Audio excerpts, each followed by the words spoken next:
This is my WWE Survivor Series 2009 pay-per-view predictions. The pay-per-view is live tonight exclusively on pay-per-view.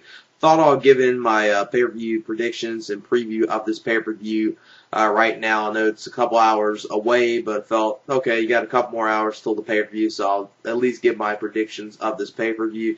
The first match will be Team Morrison versus Team Miz. Team Miz consisting of The Miz, Drew McIntyre, Sheamus, Dolph Ziggler, and Jack Swagger versus Team Morrison of John Morrison, Matt Hardy, Evan Bourne, Shelton, Benjamin, and Finlay. Now, this could be a good Survivor Series match. Now, this is probably going to end up being one of those matches where I'm thinking this is going to go all the way to having just one sole survivor on one team. I think John Morrison will be that sole survivor.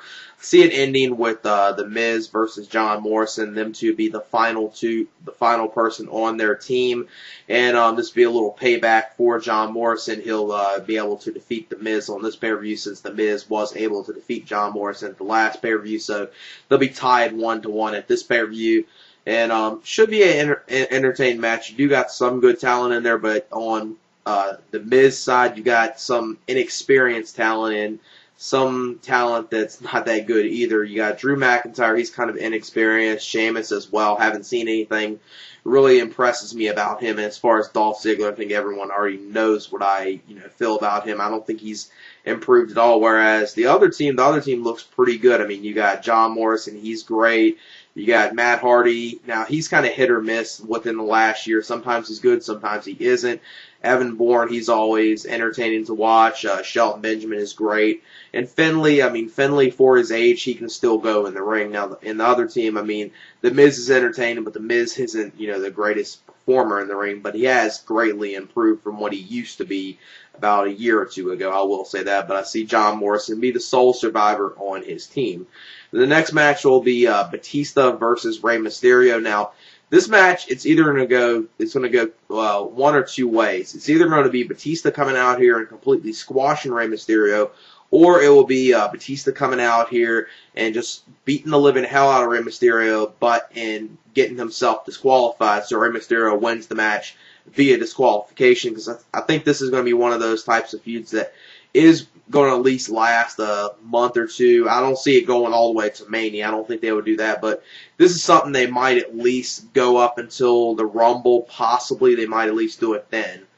But I see Rey Mysterio winning this match via disqualification, or Batista's going to come out here and squash Rey, but I see it ending in disqualification with Rey getting the victory that way, because that's the only way I feel that Rey's going to get the victory is if Batista gets himself disqualified. The next matchup will be the Divas 5-on-5 Survivor Series elimination match. It'll be Team Mickey versus Team Michelle. Team Mickey consisting of Mickie James, Eve Torres, Kelly, Melina, and Gail Kim, versus Team Michelle of Michelle McCool, Jillian Hall, Beth Phoenix, Layla, and Alicia Fox. Now, you got some good talent on Team Mickey. Now, the other side's kind of hit or miss. You got Beth Phoenix on there. That's really the only one that's really good on that side. Alicia Fox, she's kind of improved a little bit. And Michelle McCool, she's okay at times, even though I dislike her personally. She is pretty good sometimes in the ring. And then you got the other side. You got Mickie James, where Mickie James right now, she doesn't seem like she's motivated enough to actually go in there and perform to the level that she could. And you got Gail Kim and Melina on there. So this is probably going to be a fairly short match. They'll probably just do it'd be one of those clusterfuck, Survivor Series Divas matches where they just keep doing elimination every 5 to 10 seconds. I feel, it's not going to be a long match. It's probably it will shock me if it goes 8 to 10 minutes. It'll be a fairly short match, and I see Team Mickey picking up the win, possibly with Mickie James and Melina being the sole survivors on their team, with maybe Gail Kim, but I don't know if they'll let her survive and not get eliminated in the match. So I'll just go with Mickie James and Melina being the survivors on their team. The next matchup will be the first of the triple threat matches for the World Heavyweight Championship, with Undertaker defending the title against Big Show and Chris Jericho. And if this was just Undertaker versus Chris Jericho, I would be really interested in this match, and I would think this match could be great, but the Big Show being involved in it is going to be a thing that's going to hurt the quality of this match, because I really hate when Undertaker and Big Show take on each other. I dislike their feud they had in 2008. I really didn't like it at all. Now, if they kind of keep it more to Undertaker versus Chris Jericho in the match, it could be a good match, but I don't think it's going to be that long of a match. It's probably going to be about another Undertaker, 12 to 15 minutes. I don't think it's going to get too much time, and Undertaker will retain the World Heavyweight Championship. It will at least be watchable, probably, and the stuff that Taker and Jericho do in it will at least make the match watchable. Then the next matchup will be the final of the 3 Survivor Series 5-on-5 elimination matches. This will be Team Kingston versus Team Orton, and it's really been surprising how much WWE has been pushing Kofi Kingston, and it's definitely a good thing to see. You got a new guy that, well, not a new guy, but you got a fresh talent kind of getting close to the main event, so that's kind of good. WWE's at least pushing someone new for a change, and they've been doing some good stuff with Kofi Kingston and Randy Orton. Now, Team Kingston is Kofi Kingston, MVP, Mark Henry, R-Truth, and Christian versus Team Orton of Randy Orton, Cody Rhodes, Ted DiBiase, CM Punk, and William Regal. Now, Kofi Kingston has been getting so much offense on Randy Orton. I will be highly shocked if his team goes over in this match and they do something where he's like the sole survivor of his team. I'll be kind of surprised if they do that, because he's been getting, like I said, he's been getting so much offense, it will just kill Randy Orton if Randy Orton doesn't go over in this match. So I see Randy Orton and I see Ted DiBiase being the survivors on their team.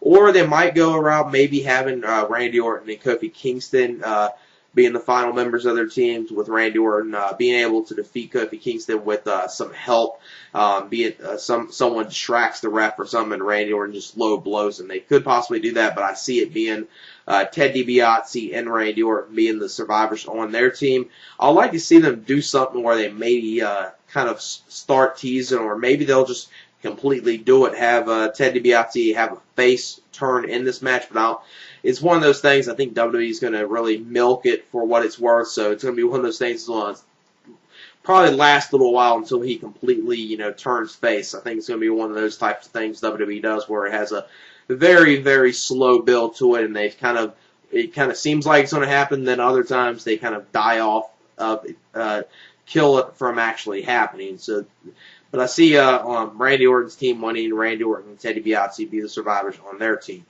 Then the main event will be John Cena defending the WWE Championship against Triple H versus Shawn Michaels. And this could be a very good triple threat. Now, they're going to obviously work some of this match where it's like the handicap type match against John Cena. And John Cena will probably, overcome the odds, and he obviously is going to retain the WWE Championship in this match. Don't see Triple H or Shawn Michaels winning the title in this match. But I see maybe them doing something where Triple H turns on Shawn Michaels, or not completely turns on him, but or maybe something where something happens within this match where where Shawn Michaels is about to win the title, but Triple H costs him the chance of doing it, or vice versa. Shawn Michaels does it to Triple H. Shawn Michaels accidentally super kicks him or something. I see something like that going down in this match. It would be like a tease, because I see them possibly doing a Triple H versus Shawn Michaels match at WrestleMania 26. That's a little while away, but I do see them possibly, this be the slow build of it starting to happen. And I see John Cena retain this match. Could be a very good triple threat.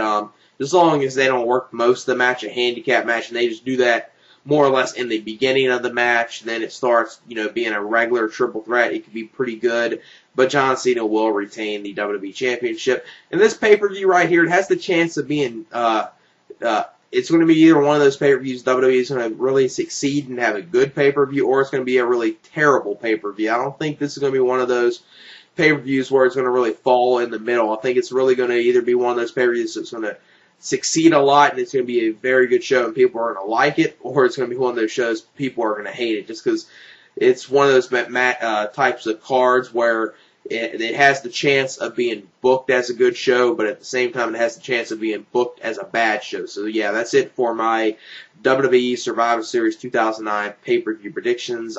Peace. And some talent that's not that good either. You got Drew McIntyre. He's kind of inexperienced. Sheamus as well. Haven't seen anything really impresses me about him. And as far as Dolph Ziggler, I think everyone already knows what I feel about him. I don't think he's improved at all. Whereas the other team looks pretty good. I mean, you got John Morrison. He's great.